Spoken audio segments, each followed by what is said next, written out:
baby. It is an exciting episode. Nothing can stop us now. I think this is about week six, coming back from summer break. Once again, we're excited to be back. Let me tell you, this is the greatest episode of all time on the channel. You may be asking yourself, no way, I know you guys have such good videos. There's no chance. It's the best ever. I'm going to prove you wrong right now. This is the greatest episode in What You Want to Know history, and I am not lying. We have quite possibly the best question of the week answers that we got from last week and the best segment of all time, and I am very excited to kick it off. So with that, I just want to let you know, like we always do, that our Twitter is at @no_Whatcha. That's where you can follow us at @no_Whatcha. It should be on the screen right now. It's looking good. Twitter pages, it's always moving. We're always grooving on there. Okay, so go and follow us there. And what's the harm of it? There's no harm to it. You just get benefits, and I think that is great to follow us there. Also, make sure to subscribe or like or dislike the video if you don't like it, because we want your input on stuff such as that. And with that, I think we might as well just start the video off here. That was a great intro, and I think we're all excited for this episode. So let's get it done. Tanner, I couldn't be more excited. Like you said, this is a great episode. Okay, and without further ado, let's jump right in. Okay, so the first segment, as you probably could see on the title slide, is what would be the most interesting pro wrestler and what would their backstory be? Me and Tanner, someone came to us with this question. We sat on it for a week. We decided to come up, with some stuff, and I think we have a lot of good answers. Tanner, what is your first wrestler? Okay, so as you guys can see, we are looking for the backstories too as well. And so my first one has a great backstory, and his name is John Taylor. Now, if you guys know where that quote came from, it came from John Cena, the pro wrestler himself. But John Taylor is a little bit different, right? So his backstory comes from, he actively listens to music. He's a big music guy, right? But he was going and he was searching on YouTube or Spotify or wherever he was searching. And the two biggest songs that came up were John Cena's theme song, the do-do-do-do thing, and Taylor Swift's Shake It Off, okay? So he was like, okay, great idea for a wrestler name. I think I'm going to go into professional wrestling. And that is exactly what he did with the name of John Taylor, okay? Now, as he's walking up, right, every great wrestler has a outstanding, stupendous opening song to get into the ring, right? So his will simply be this: do, do, do, do, shake it off, okay? That's the whole song. He gets onto the stage fast. You don't need to replay it or anything. He just gets out there, and I think it pumps him up, and I think it also scares the opponent that he is facing. I think this is great. I think it's a great name. I know a lot of our viewers are watching and are like, man, I wish I had the name John Taylor. I'm pretty sure we have a viewer named John Taylor, and I would like to say great name. I think it's wonderful. And with that, I think I might just give it to Tommy here, because it might be tough to come off of a John Taylor pro wrestler, but here we go. That is certainly a tough one to follow, but as you can see on the screen here, my guy is the Slim Reaper. Oh, hi. Now, what do I mean by that? I mean my guy is very, very scrawny, okay? He's nothing but skin and bones. Okay, so what is his backstory? Well, when he was younger, he tried to put on weight. He tried to build some muscle. He was like, you know what? I want to be a pro wrestler one day, okay? And I'm going to do it. Well, he found out that he couldn't put on weight. For some reason, he'd eat a lot. He just couldn't put on weight. So he was like, you know what? That's okay. I'm still going to go into it. I'm just going to be the Slim Reaper. Okay, this guy, again, nothing but skin and bones. Okay, you'll know exactly what hits you because he's literally just like a walking skeleton. Okay, look, if an elbow hurts a little bit, he's got no skin there. So it's just bone on your face. It's gonna hurt a lot. Okay, look, it's very bad. Okay, so I think the Slim Reaper may be one of the most effective, albeit maybe not the most intimidating at first. I think definitely one of the most effective once you get into it. Tanner, your second one. I fully agree with that. And so my second one, I think is pretty funny. But it's also a great wrestler. Here we go. His name is Spider Adam Adam. Okay. Great name, but you're wondering where did he come from, right? Well, people forget how Spider-Man became Spider-Man, right? He became Spider-Man because a spider bit him. But what happened to the Atom from the Venom that went into Spider-Man? Well, that's Spider Adam Adam. He's coming out. He is an atom that is also a spider that walks out and goes after his opponent. And now you're like, man, I bet you could just smash him. No, spiders are fast and atoms are small. How are you going to see them, first of all?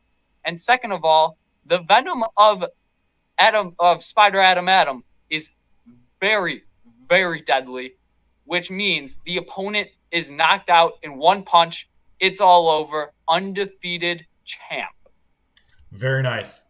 Well, and my last wrestler here. Okay, I think this is pretty interesting. Okay, as you can see on the screen, the Darth Shaker.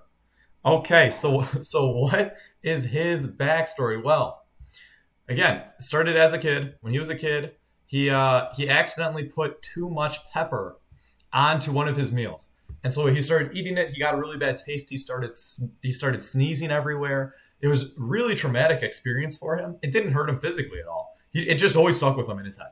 And so anyway, again, he was like, you know what? I'm just going to take all my anger out in the ring. Okay, and so that's why he became a professional wrestler under the name the Darth Shaker. So what does he do? He comes out with 2 shakers of pepper, and he shakes them at you, and he just goes right at you. Okay, shakes at you. You start sneezing. Okay, you go around. Look, this motion, you think it's a punch? No, he's just shaking pepper at you. You start sneezing, you can't see it. Then he grabs you, and true to form, he just shakes you. Okay, he grabs you and shakes you. He shakes you until you're done. You got to tap out, and then he walks away with his cape on, his full Darth Vader costume on, and he calls himself the Darth Shaker. So anyway, I love it. That is my final wrestler. And Tanner, would you like to introduce this week's question of the week? Okay, so this week's question of the week, answers from last week were unbelievable. I'm talking the best we've ever gotten. And so we decided, you know what, we can't choose.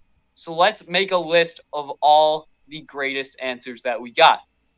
And now if you guys are wondering what the question of the week from last week was, here it is exactly. What book title could be made laugh out loud funny by changing only one word? And my example last week was Harry Potter, right? No. Larry Potter, I think, would be a funny one. But with that, we are going to start with Tommy's first one, which is also just a combination of all our viewers and our answers. So I hope you guys enjoy. It's a little bit different, but I think it's great. Yep. Yeah, and we're just going to go rapid fire through here, and hopefully we'll get you guys rolling on the ground laughing. All right. So our first one is, instead of Alice's Adventures in Wonderland, Alice's Adventures in Cleveland. I think that's a pretty good one. Tanner, yours?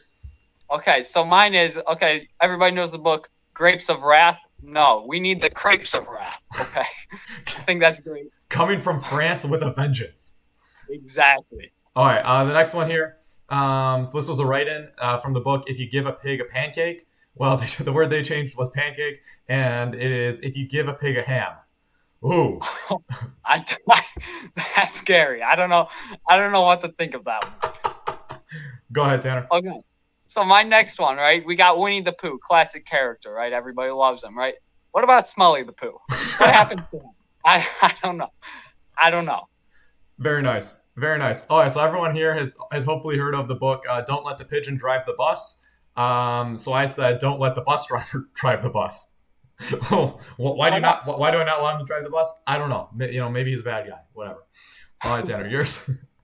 Okay, so classic book. Everybody's read it as a child. Green Eggs and Ham, right? What about green eggs and mold? What happens then? How would the book have changed? I don't know. My guess is that the main character still would not like the green eggs in that case. But but does he like it at the end? That's a real question. I don't know. Okay. So hopefully you've heard of Diary of a Wimpy Kid. What about Diary of a Wimpy Man? The main character grew up and he's still pretty wimpy. There you go. Okay. I love it. I love it. Okay, now everybody has probably read the novel Maze Runner, right? What about the Slow Runner? I mean, he's a slow guy. I mean, what's this book gonna turn into, right? Do they ever make it out of the maze? I don't know. Okay, so you may have heard of The Adventures of Sherlock Holmes. What about The Adventures of Selling Homes? It's a real estate agent's favorite book. Okay, I love it. I love it. Okay, this one goes back to another Harry Potter one, right? So Harry Potter and the Sorcerer's Stone, right? Classic book. Everybody's read it. Harry Potter and the Kidney Stone. What happens in the story? I don't know. Very painful, that's for sure. Yeah. Okay, so there's a children's book called Flat Stanley. What about Fat Stanley? Very, very different novel right there. Yes. Okay. And I'm sure everybody's heard of War and Peace. What about War, Not Peace? I don't know. I don't know what to say about that one. All right, and then my last one here is there's a children's book called David Goes to School. What about David Goes to Jail? He was a very naughty boy. Okay, I love it. Okay, and then this is probably our personal favorite ones. This one's hilarious, and it's actually going to wrap up the episode, sadly. But here it is: Curious George and a Dinosaur. Right? Everybody has to have read it, right? Just an amazing book. Great author, everything. What about Curious George is a dinosaur? Totally different story. Everything's changed. TV show changed. Books are changed. I don't know what to say about that. Quite the marketing campaign would be needed to change that one. All right. Sure. All right, so hopefully you guys enjoyed today's episode. We're going to be wrapping it up here, so I'm going to put on the screen the conclusion slide. See you next Monday at 9 p.m. Please follow us on Twitter at @no_Whatcha. And the question of the week for next time: which household item would make for the best nickname? Okay, so maybe you really like Squeegee. Would that be your nickname? Or what about a Deadbolt? Oh, he's a real deadbolt. I think that would be pretty funny. So anyway, just, in order to answer us, DM us on Twitter or text into 859-359-6480. Everyone, we truly hope you have a great week, and thank you very much for tuning in. For sure. Have a good week.